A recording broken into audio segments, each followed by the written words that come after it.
आम्ही केलेली Sunday special मिसळ. चला तर बघूया कशी केली होती. आधी कढईमध्ये तेल टाकलं आणि त्यामध्ये हळद टाकून घेतली.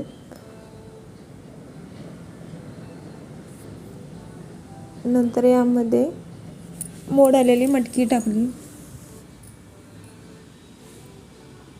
आणि नंतर यामध्ये पाणी वतून घेतलं आणि थोडंसं मीठ टाकून घेतलं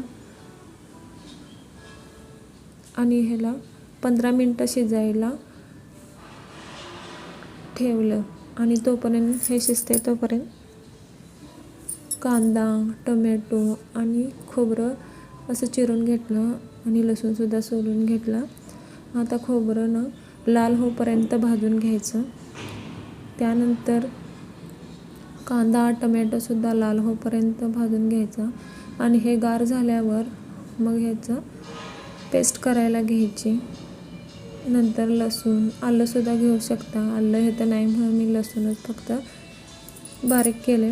परत कढईमध्ये तेल टाकून घ्यायचं आणि नंतर लसूण बारीक केलेला टाकायचा आणि त्यामध्ये लाल तिखट, काळा मसाला, मिसळ मसाला, धने पावडर टाकून घ्यायचं आणि नंतर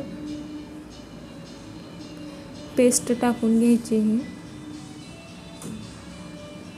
हे चांगलं तेलात भाजून घ्यायचं आणि थोडंसं पाणी घालून याला तेल सुटोपर्यंत भाजण्यासाठी थोडा वेळ झाकून ठेवायचं.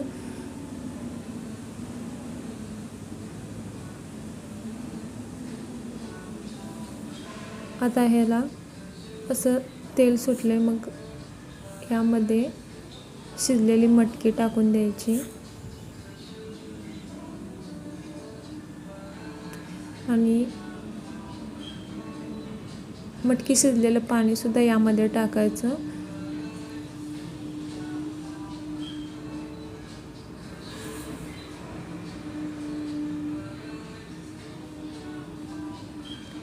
नंतर यामध्ये कोथिंबीर घालायची आणि आधीच मीठ टाकलं होतं. आता यामध्ये जरा थोडंसं मीठ टाकून घ्यायचं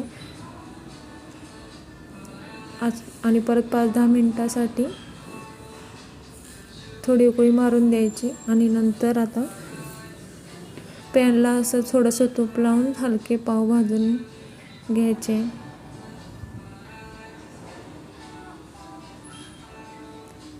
आता यामध्ये फरसाणा टाकून मटकीची आमटी तयार झालेली याच्यावर गरमागरम टाकून घ्यायची आणि वरती असे पापड सुद्धा टाकून घ्यायचे आणि सोबत कांदा, लिंबू सुद्धा घ्यायचा. अशी आमची तयार झाली संडे स्पेशल मिसळ.